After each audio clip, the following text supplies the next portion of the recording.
오늘도 복된 아침 모든 말씀 묵상 가족들 가운데 주님의 평강이 함께하기를 소원하면서 말씀 묵상 시작하겠습니다. 오늘 같이 묵상하실 말씀은 열왕기상 3장 23절에서 28절 말씀 제가 봉독하겠습니다. 왕이 이르되 이 여자는 말하기를 산 것은 내 아들이요 죽은 것은 네 아들이라 하고 저 여자는 말하기를 아니라 죽은 것이 내 아들이요 산 것이 내 아들이라 하는도다 하고 또 이르되 칼을 내게로 가져오라 하니 칼을 왕 앞으로 가져온지라 왕이 이르되 산 아이를 둘로 나누어 반은 이 여자에게 주고 반은 저 여자에게 주라.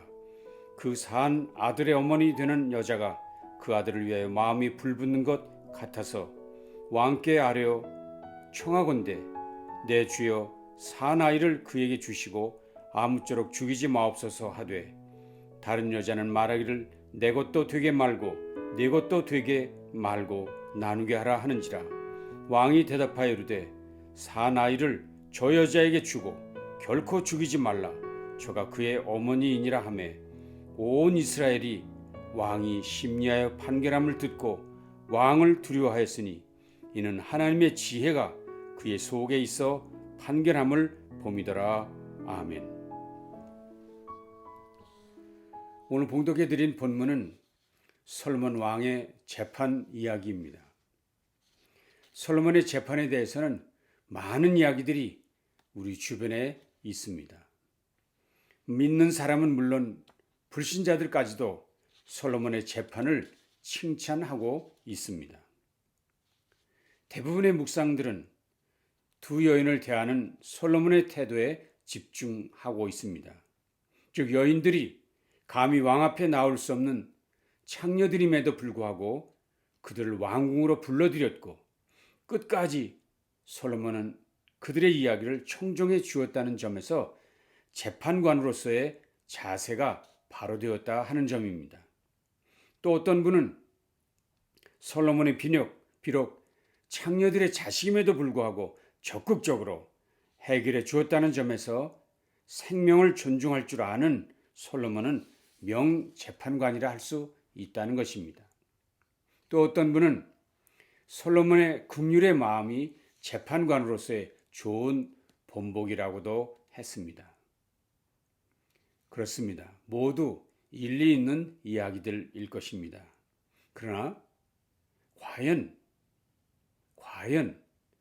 그런 것들이 열왕기 저자의 저작 의도인가 하는 것에 대해서는 의문이 있습니다. 저자의 진정한 기록 목적은 전후 문맥에서 발견되어야만 합니다. 이 재판이 있기 전 어떤 일이 있었는지 먼저 잠시 살펴보시죠. 이 재판은 솔로몬이 왕위에 오르고 나서 얼마 되지 않았을 때 일어난 일입니다.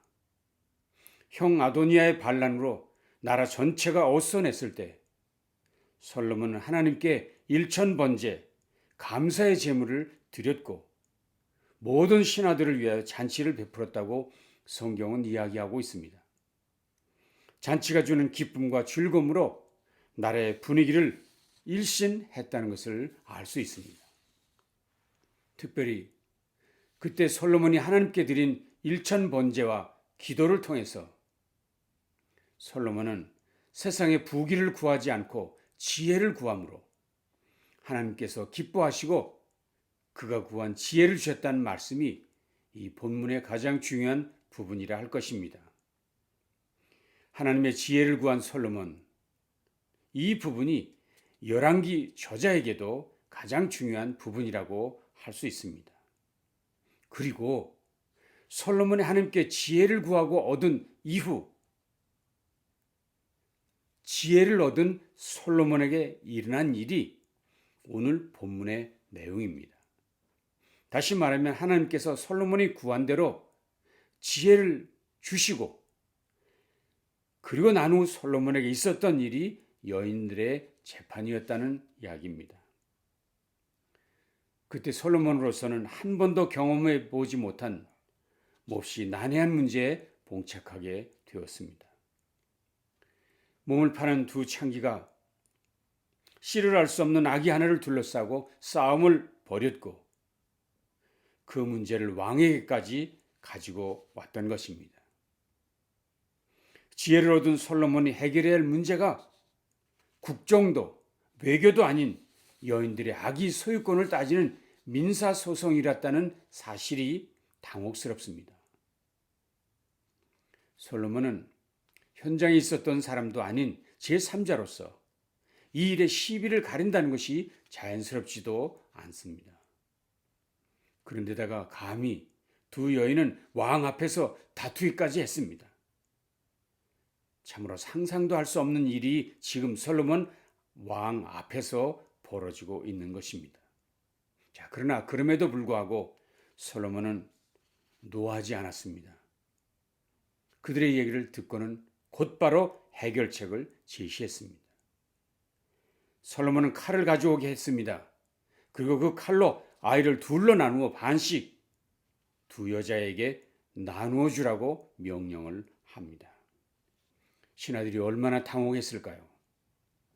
두 여인도 당황했을 것은 마찬가지입니다. 물론 거짓 어미는 당당하게 아이를 죽여서 반씩 나누는데 동의했습니다만 이 일로 진짜 어미는 판명되고 말았습니다. 자기의 아기를 품에 안은 참 어미의 기쁨이 궁정 안에 가득했을 것입니다. 자, 이렇게 해서 왕의 지혜는 백성들에게 널리 알려졌고 백성들은 왕을 두려워하게 되었다고 성경은 결론을 내리고 있습니다. 이것이 본문의 전후 내용이지요. 그렇습니다. 저자는 본 사건을 통해 하나님께서 솔로몬에게 준 지혜가 어떻게 실현되고 있는가를 보여주려 한 것이 이 사건의 목적이라는 이야기입니다. 본문은 솔로몬이 지혜롭게 재판했다는 것, 솔로몬이 지혜로웠다는 것, 그것을 얘기하려는데 목적이 있지 않았다는 것입니다. 오히려 하나님이 주신 지혜가 솔로몬 속에서 이렇게 지혜로운 재판을 하게 되었다는 사실, 그것을 드러내는데 이 본문의 목적이 있다는 것입니다. 이렇게 해석하는 것이 정당한 것은 이 재판 후에 내린 백성들의 결론 때문입니다. 28절을 보시겠습니다. 온 이스라엘이 왕이 심리하여 판결함을 듣고 왕을 두려워하였으니 이는 하나님의 지혜가 그의 속에 있어 판결함을 봄이더라. 하나님의 지혜가 그의 속에 있어 판결함을 봄이더라. 무슨 말인가요? 백성들이 본 것은 솔로몬이 아니라 솔로몬 속에 있는 하나님의 지혜였다는 것입니다. 하나님의 지혜가 솔로몬으로 하여금 지혜로운 판결을 내리게 했다는 것입니다. 그것을 백성들은 두 눈으로 보았다 했습니다. 그리고 백성들은 그것을 인정했다 했습니다. 그렇습니다. 이 본문의 주인공은 솔로몬이 아닙니다. 하나님의 지혜가 그 일을 이뤘다는 것, 이것이 본문의 강조점이라는 것입니다.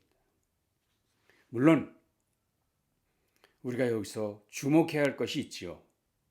그것은 솔로몬이 왕이었음에도 불구하고 1000번제를 드리면서까지 하나님께 지혜를 구했다는 사실.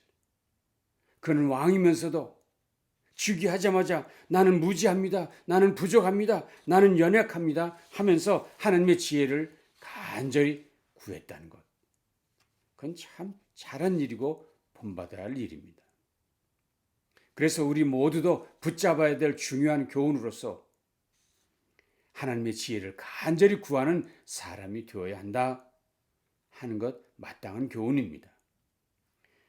야고보도 우리에게 이렇게 권했습니다. 너희 중에 누구든지 지혜가 부족하거든 모든 사람에게 후해 주시고 꾸짖지 아니하시는 하나님께 구하라. 그리하면 주시리라. 아멘. 왕이라도 세상의 부귀와 영화를 구하지 않고 하나님의 지혜를 구했다는 사실. 이것이 하나님을 기쁘게 했고 그것이 솔로몬에겐 힘이 되었다는 사실입니다. 우리도 그렇게 겸손하게 살아가는 것, 하나님의 지혜를 구하는 것이 마땅한 도리입니다. 오늘 본문을 통해 제가 솔로몬보다 하나님의 지혜가 중요하다는 것을 강조하려는 데는 또 다른 이유가 있습니다. 그것은 솔로몬에 대한 성경의 일반적 태도가 부정적이라는 사실 때문입니다. 성경 속에서 솔로몬에 대한 태도가 부정적이라. 그가 왕으로서 행한 행적들을 보십시오. 비성경적입니다. 신앙적이지 않습니다. 왜 그렇습니까? 그는 하나님이 금하신 아내들을 많이 두었습니다. 그것도 1000여 명이나 두었습니다. 그 일로 인해서 이스라엘 전국에 우상 산당을 세웠습니다. 지나친 왕궁 건축으로 백성들의 짐을 무겁게 한 일들이 모두 부정적인 내용들입니다. 무엇보다도 예수님께서 말씀하신 많은 말씀들 중에 솔로몬의 이야기가 부정적이었다는 점 때문입니다. 성경을 보시죠. 들의 백합화가 어떻게 자라는가 보라. 수고도 아니하고 길쌈도 아니하느니라. 그러나 내가 너에게 말하노니 솔로몬의 모든 영광으로도 입은 것이 이 꽃 하나만 갖지 못하니라. 예수님조차도 솔로몬에 대해서는 오직 한마디, 솔로몬의 영광 그거 저 들풀만도 못하다. 솔로몬에 대한 예수님의 평가는 이 한마디 뿐이었습니다. 그것은 모든 말씀들을 하나님의 지혜의 입장에서 보아야 합니다. 아가서 솔로몬의 개인 연애사로 보면 안 됩니다. 전도서 일반적인 지혜 모음이 아니라 하나님의 마음을 담은 지혜로 해석해야만 합니다. 우리 중에 누구도 우리 아이들이 솔로몬처럼 IQ가 높은 사람이 되게 해달라고 기도하는 것 성경적이지 않습니다. 오히려 하나님의 지혜를 주십시오 라고 구해야 마땅합니다. 더더욱 우리 자녀들이 솔로몬처럼 살게 해달라 기도하는 것은 잘못된 기도입니다. 솔로몬은 나라를 분열시킨 사람입니다. 백성을 멸망으로 이끈 장본인입니다. 그런 사람은 우리가 본받을 이유가 없는 것이죠. 우리가 본받을 분은 오직 한 분, 예수 그리스도 그분뿐입니다. 그러므로 우리가 이 본문을 보면서 우리의 진정한 관심, 우리의 유일한 관심은 솔로몬의 지혜가 아니라 하나님의 지혜에 집중해야 합니다. 우리에게 필요한 것도 그 하나님의 지혜여야 한다는 것을 다시 한번 다짐하시기를 바랍니다. 자, 그렇다면 하나님이 솔로몬에게 주신 그 하나님의 지혜가 구체적으로 무엇이냐는 것이 우리의 또 다른 관심 사항입니다. 자, 그런데 분명한 것은 하나님께서 솔로몬에게 주신 지혜는 솔로몬의 IQ를 높여주신 일이나 세상 사는 지혜가 아니라는 사실이 분명합니다. 하나님의 지혜는 세상 문제, 남녀 문제, 선악 문제를 판단하는 지혜가 아니라는 것입니다. 오히려 하나님의 지혜는 하나님의 마음이 담긴 지혜를 말해야 합니다. 그게 뭘까요? 구체적으로 그것은 범죄한 인류 구원을 위한 하나님의 해결책인 하나님의 지혜를 말한다 할 수 있습니다. 생각해 보십시오. 솔로몬이 직면한 문제는 난제 중에 난제였습니다.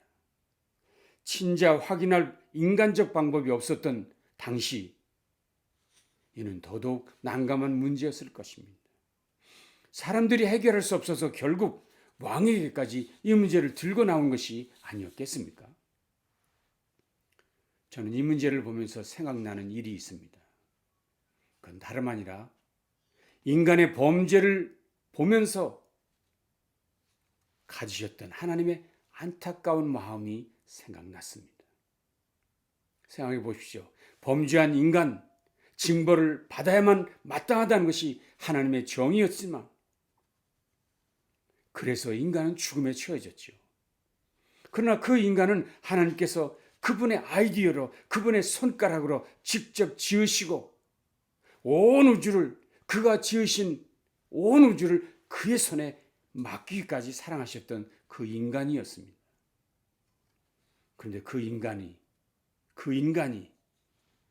범죄함으로